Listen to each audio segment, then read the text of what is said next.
నమస్తే. ఏటీవీ హెల్త్కు స్వాగతం. నిద్రలోనూ ఆలోచనలేనా?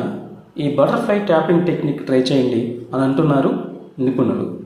పోటీ పరీక్షలకు సన్నద్ధమయ్యే విద్యార్థులు, ఉద్యోగాల్లో విపరీతమైన ఒత్తిడి వల్ల సరైన నిద్రలేని వారు, బిజినెస్ వ్యాపారాల్లో తలమూలకలై ఆ స్ట్రెస్తో రాత్రులు నిద్రపడక ఇబ్బంది పడేవారు సుఖంగా ఎలాంటి ఆలోచనలు వేధించకుండా నిద్రపోవాలంటే ఈ బటర్ఫ్లై టెక్నిక్ చిట్కా పాటిస్తే మేలంటున్నారు నిపుణులు. పోటీ పరీక్షలకు ప్రిపేర్ అయ్యే విద్యార్థులు, ఐటీ రంగంలోని ఉద్యోగులు, పెద్ద పెద్ద వ్యాపారాలు నిర్వహించే బిజినెస్ పర్సన్స్, ప్రైవేట్ కంపెనీల్లో పనిచేసే ఉద్యోగులు వీరందరికీ ఒత్తిడి సహజమే. దీంతో వారి నిద్రలో నాణ్యత లోపిస్తుంది. రాత్రిళ్లలో లైట్లు, గ్యాడ్జెట్లు స్విచ్ ఆఫ్ చేసి నిద్రకు ఉపక్రమించిన కొన్నిసార్లు మెదడులో ఏవేవో ఆలోచనలు అలా మెదులుతూనే ఉంటాయి.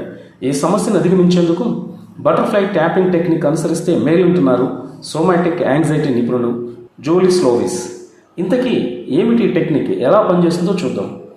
ఆలోచన లేని జీవితం వ్యర్థం అంటారు పెద్దలు. అలాగే రాత్రి నిద్రపోయాక కూడా మెదడును ఆలోచనలు తొలిసేస్తుంటే చాలా ఇబ్బందిగా ఉంటుంది కదూ. ప్రతి మనిషికి నిద్ర చాలా అవసరం. ఈ కాలంలో జీవనశైలిలో మార్పులు, పని ఒత్తిడి వంటి సమస్యలు మనిషికి నిద్రను దూరం చేస్తున్నాయి. నిద్ర కరువైతే మనిషికి నీరసం, నిస్సత్వం ఆవహిస్తాయి. ఏకాగ్రత లోపించి చురుకుదనాన్ని కోల్పోతారు. నిద్రలో మీ మెదడు పుట్టెడు ఆలోచనలతో నిండిపోయి ఆందోళనకు గురి చేస్తే బటర్ఫ్లై ట్యాపింగ్ టెక్నిక్ను ప్రయత్నించి చూడాలంటున్నారు కొందరు నిపుణులు. ఇందుకోసం మీ 2 అరచేతులను ఛాతీపై ఉంచి బొటన వేళ్లను ఒక కొక్కెం మాదిరిగా జోడించాలి.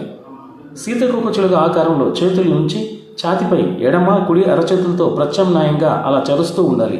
ఇలా 1-2 నిమిషాల పాటు ఈ ప్రక్రియను చేయడం ద్వారా శరీరం రిలాక్సేషన్ మోడ్లోకి వెళ్ళి మెదడు ఆలోచనలు తగ్గి త్వరగా నిద్రలోకి జారుకునే అవకాశం ఉంటుందని చెబుతున్నారు నిపుణులు. రాత్రిపూట మంచి నిద్ర కోసం బటర్ఫ్లై ట్యాపింగ్ టెక్నిక్ వినియోగంలో ఉందని, కానీ ఇది అందరికీ పనిచేయకపోవచ్చని మరికొందరు నిపుణులు పేర్కొంటున్నారు.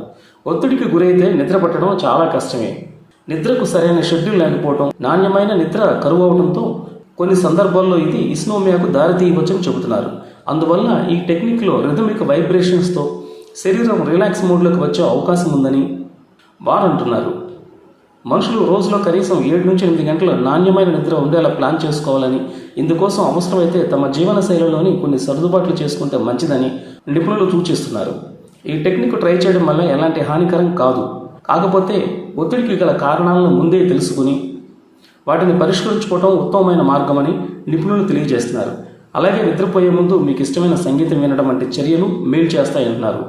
మీ చుట్టూ ప్రశాంతమైన వాతావరణాన్ని ఏర్పరచుకోవడం ద్వారా నిద్రలో నాణ్యతను మెరుగుపరచుకోవాలని సూచిస్తున్నారు.